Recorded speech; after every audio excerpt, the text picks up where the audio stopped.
चरणजीत सिंह सप्रा, क्या आज की तारीख में भी 4 लगातार हार के बाद भी आप एसआईआर को ही दोष देते रहेंगे या कुछ और भी सोचेंगे? क्योंकि देखिए बंगाल में तो फॉर्म बढ़ गए, करीब करीब 100% फॉर्म बढ़ गए, तारीख से पहले बढ़ गए, अभी भी 15 दिन बाकी है।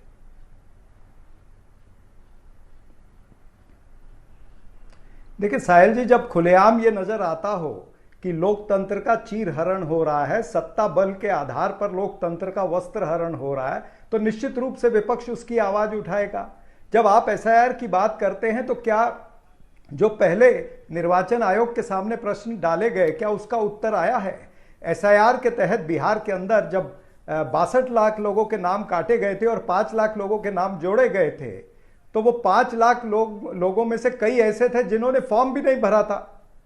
और फिर उसके बाद अगर हम देखें, जो 69 लाख लोगों के नाम काटे गए, उसमें जो मृतक थे, जरा ये क्लैरिफिकेशन बताइए, 5 लाख लोगों के नाम जोड़े गए, उसमें से कई लोगों ने फॉर्म नहीं भरा था।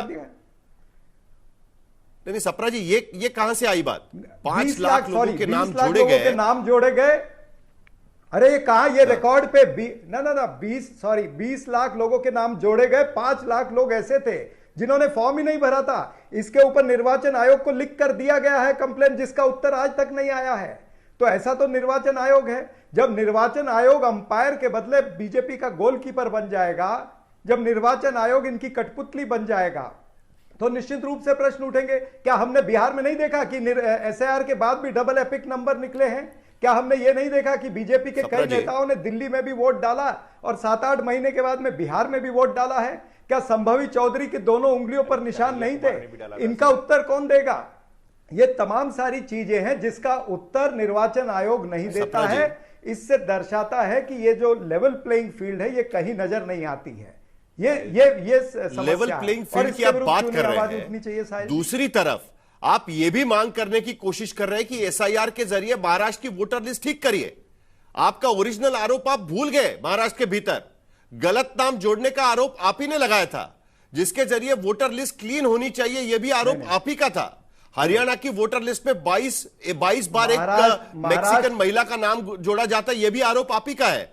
तो बिना वोटर लिस्ट क्लीन किए अगर आप इलेक्शन चाहते हैं, आपकी भूमिका क्या है?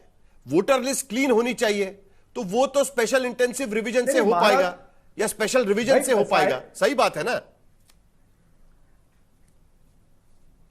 साहिल भाई? महाराष्ट्र के अंदर तो यह भी कहा गया था कि 76 लाख नाम कैसे जोड़े गए, कैसे बढ़ गए, वहां पर वोटर कैसे बढ़ गए, यह भी पूछा गया था। किस तरह से 40 लाख के करीब नाम जो है वो जोड़े गए हैं। महाराष्ट्र के अंदर वोटर एडिशन हुआ, उसके ऊपर क्या निर्वाचन आयोग ने आज तक उत्तर दिया? समस्या तो यही है ना कि निर्वाचन आयोग जो विपक्ष सवाल पूछता है उसका उत्तर देने के लिए तैयार नहीं है। तो इससे पता चलता है कि निर्वाचन आयोग जो है वो भारतीय जनता पार्टी को मदद कर रहा है, चुनाव दर चुनाव मदद कर रहा है। ये 5 लाख वाला आरोप मैं पहली बार सुन रहा हूं। शायद मुझे इसके बारे में जानकारी नहीं होगी। कि आपको इसके बारे में कुछ जानकारी है क्या कि बिना फॉर्म भरे उनके नाम जोड़े गए हैं? मुझे इसके बारे में तो जानकारी नहीं थी अब तक। मैंने जितना बिहार का, मैं आपको भेज दूंगा। बिल्कुल भेजिए आप मुझे। नहीं, मैंने तो अब तक ये आरोप सुना नहीं था, पहली बार ये आरोप मैं सुन रहा हूं। सप्रा जी माफ करिए, लेकिन मैंने तो ये आरोप नहीं सुना था। गुरु प्रकाश पासवान बताइए। नहीं, माफ करिए, नहीं, मैं आपको भेजूंगा ये कि 20 लाख नाम दिए थे। नहीं, भेजिए, उस पर हम अलग से चर्चा करेंगे। गुरु प्रकाश पासवान जल्दी से जवाब दीजिए। चलिए, ठीक है। साहिल जी समय समय पे अभी और देखिएगा, आप दिनों दिन नए नए आरोप आपको मनगढ़ंत यहां पे मिलते रहेंगे, इमेजिनरी मिलते रहेंगे। इन्होंने कुछ उदाहरण दिए थे। शांभवी चौधरी का इलेक्शन कमीशन ने स्पष्ट किया था। कन्हैया कुमार किस पार्टी के नेता है? कन्हैया कुमार ने नहीं दिया था 2 बार वोट। कन्हैया कुमार ने दिल्ली विधानसभा चुनाव में वोट दिया, बिहार में वोट दिया। तो कन्हैया कुमार ने भी किया था, आपकी पार्टी ने भी किया था, उस पर भी चुनाव आयोग ने स्पष्टीकरण दिया था। यह मेरा प्रेरोगेटिव नहीं है, लेकिन यह बताना पड़ेगा। लोकतंत्र का चीरहरण हो रहा है, तेलंगाना में नहीं हो रहा है, कर्नाटक में नहीं हो रहा है, तमिलनाडु में नहीं हो रहा है, पश्चिम बंगाल में नहीं हो रहा है, हिमाचल में नहीं हो रहा है। कैसी बात करते हैं भाई? अंपायर को दोष दे दो। हम लोग बचपन में क्रिकेट खेलते थे साहिल जी, आउट हो जाते थे और कहते थे कि अंपायर गलत बोल रहा है। बिल्कुल शुद्ध रूप से कांग्रेस पार्टी की मानसिकता वही हो गई है। आउट हो गए हैं और अंपायर को दोष दे रहे हैं, थर्ड अंपायर को दोष दे रहे हैं। अरे आप आउट हो गए हैं, जनता से कोई कनेक्ट नहीं है। ऐसे बेबुनियाद, निराधार, अवैज्ञानिक तार्किक आरोप लगा रहे हैं आप। सुप्रीम कोर्ट भी गए थे आप। सुप्रीम कोर्ट पे भरोसा है? सुप्रीम कोर्ट पे भरोसा है आपको? आप कह दीजिए सुप्रीम कोर्ट पे भरोसा है कि नहीं भरोसा है। मैं मान जाऊंगा आपको। Supreme court compromise, election commission of India compromise, Sapra ji जल्दी से, जनता कॉम्प्रोमाइज, अनुराग भदौरिया भी इंतजार कर रहे हैं और संगीत रागी भी। भाई सुप्रीम कोर्ट, ठीक है, सुप्रीम सप्रा जी कोर्ट जल्दी से। सुप्रीम कोर्ट के तो कई निर्णय जो है वो निर्वाचन आयोग मान नहीं रहा था। सुप्रीम कोर्ट के कई निर्णय तो निर्वाचन आयोग नहीं रहा था, उसमें भी टालाटाल कर रहा था। और क्या ये बात सच नहीं है कि हरियाणा से जो ट्रेन भर के आई उसमें गमछे पहन करके लोग बैठे थे? जो हरियाणा से बिहार ट्रेन आई है उसके ऊपर क्या निर्वाचन आयोग ने कोई एक्शन लिया? जो महिलाओं को 10-10 हजार रुपए दिए गए हैं वो कई इंस्टॉलमेंट में दिए गए, पहले 21 लाख महिलाओं को दिए गए, फिर 20 लाख को, फिर 10 लाख को, फिर 30 लाख को। तो ये स्टेज वाइज, अरे चुनाव चल रहा है, चुनाव चलते चलते महिलाओं को पैसे, ये नोट फॉर वोट। अब व्याकुल क्यों हो रहे? सुन लीजिए ना, व्याकुल क्यों हो रहे? अरे भाई व्याकुल क्यों हो रहे? अरे व्याकुल क्यों हो रहे हैं आप? क्यों परेशान हो रहे हैं? परेशान क्यों हो रहे हैं? मैं सच बोल रहा हूं ना, सच बोल रहा हूं तो परेशानी आ रही है ना। सच बोल रहा हूं तो परेशानी हो रही है ना। एक बात का विचार विमर्श, एक बात का चिंतन बता सकता है, एक बात का चिंतन 10,000 रुपए इस बारे में जरूर करना चाहिए। 10-10 हजार रुपए क्यों दिए जा रहे थे? इस बात का चिंतन जरूर करना चाहिए। इसीलिए मैंने कहा सप्रा जी, गोलकीपर बीजेपी का। मैं जरा 1 मिनट आपको रोक दूं, मैं जरा आपको 1 मिनट रोक दूं। इस बात का चिंतन जरूर करना चाहिए कि जिस मुद्दे को लेकर बार बार सवाल उठाए जा रहे हैं, क्या उसी मुद्दे पर आप नहीं इसी बात पर चर्चा होनी चाहिए कि नहीं होनी चाहिए? इसके आगे भी मामला बढ़ सकता है। आज प्रशांत किशोर भी प्रेस कॉन्फ्रेंस कर रहे थे, वो कह रहे हैं कि भाई जो मुद्दे वादे किए हुए हैं बीजेपी जनता दल यूनाइटेड ने, उसको लेकर हम जाएंगे लोगों के पास, और वो पूरे हो रहे कि नहीं हो रहे उसको लेकर हम लोगों के पास जाएंगे। लेकिन आखिरकार एसआईआर की प्रक्रिया ये संवैधानिक प्रक्रिया है, उस प्रक्रिया को लेकर अगर संदेह है तो अदालत है, और अदालत ने इसमें इंटरवीन भी कई बार किया हुआ है, और उसी के आधार पर आगे की एसआईआर की प्रक्रिया भी चल रही है। लेकिन अनुराग भदौरिया, अब देखिए लखनऊ के मेयर भी जगह जगह जाकर ढूंढ रही है कि कोई घुसपैठिया तो नहीं है, और वो भी लखनऊ के नगर निगम के भीतर। नहीं आता हूं आपके पास सर, आता हूं आपके पास। जरा अनुराग भदौरिया से भी पूछ लेते हैं, क्योंकि सबसे पहला सवाल एसआईआर पर उठा लिया था समाजवादी पार्टी ने, तब तक तो पूरे नतीजे भी नहीं आए थे। एक मिनट करो, देखिए अरे सुनिए, कैमरामैन को बोलिएगा ये फोटो है, कहिए मैं आपको वीडियो भेज देता हूं मेरे मोबाइल पे। कैमरामैन आपका डर के मारे दिखा नहीं रहा है। मैंने कहा दिखाओ, वो डर गया बेचारा, उसकी भी अभी नौकरी करनी है इसलिए नहीं दिखा रहा है।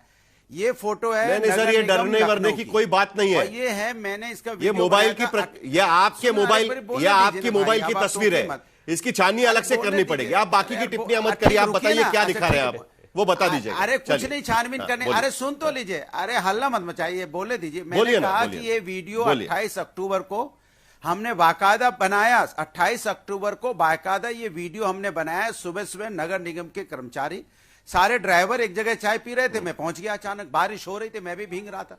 मैंने उनसे पूछा आप कहां के हो, तो उन्होंने सबने बताया मैं असम का हूं।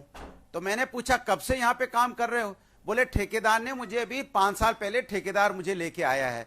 तो मैंने कहा आप यहाँ कैसे आ गए? यहाँ तो लखनऊ के और लोग भी हैं जो पहले यहाँ पे नगर निगम में काम करते थे, वो क्यों नहीं है? वो तो बस्ती में यहाँ रहते थे सारे, लवकुश नगर में, नाम भी ले रहा हूं, लवकुश नगर वगैरह में रहते थे, उनको क्यों नहीं लिया गया? बोले नहीं अब हम लोगों को लाया गया और रहने की जगह दी गई। तो मैं इनसे पूछना चाहता हूं, सरकार आपकी है, आप असम से लोगों को लेके आओगे, और सबके सब माने 100% मैंने उनके नाम पूछे, तो सबके सब मुस्लिम समुदाय से थे। तो मैंने उनसे पूछा असम से आप आए हो क्या? असम के रहने वाले? बोले हाँ असम के रहने वाले हैं। अब मेरा सवाल सरकार से है, सरकार आपकी है, ठेकेदार आप लेके आए, वो उत्तर प्रदेश का ठेकेदार नहीं है, बाहर का ठेकेदार है। आप समझ जाना कहां का ठेकेदार है। ठेकेदार आप लेके आए हो, आप असम से यहां पे इनको लाके आपने भर्ती किया हुआ है, इनको यहां रखा हुआ है, इनको आपने रोजगार दिया जो उत्तर प्रदेश के लोगों को देना चाहिए था वो नहीं दिया आपने, असम के लोगों को दिया। उसके बाद आप ही जाके माहौल बना रहे हो कि देखिए बाहर से आए हैं, असम से आए हैं, इंक्वायरी हो रही है। तो फिर आपने रखा क्यों इनको? नगर निगम तो आप ही का है ना, आपने क्यों रखा? इस सवाल तो मैंने उठाया था 28 अक्टूबर को, मेरे पास वीडियो भी आपको भेज दूंगा। फिर आप इसके मतलब कुछ दिन बाद इनको कहोगे चलो हम इनको हटा रहे हैं, भगा रहे हैं, चुनाव आने के पहले आप माहौल बनाने लगे।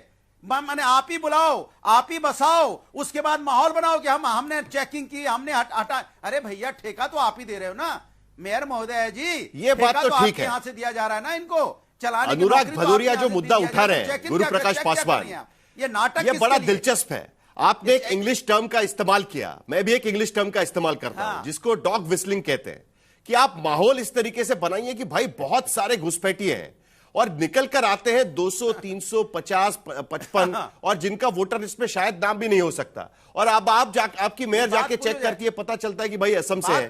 भाई अगर आपको पता है, तो आपको पहले से कार्रवाई करनी चाहिए। 10 सेकंड और चले 10 सेकंड जल्दी से अनुराग जी, लेकिन 10 सेकंड, सिर्फ 10 सेकंड, चलिए ओके। देखिए, तो आपने देखा आपने देखा कि मेयर महोदय खुद ही ठेका देती है, खुद ही निकालने की बात करती है, तो माल हुआ। दूसरा, बिहार में आपने एसआईआर किया।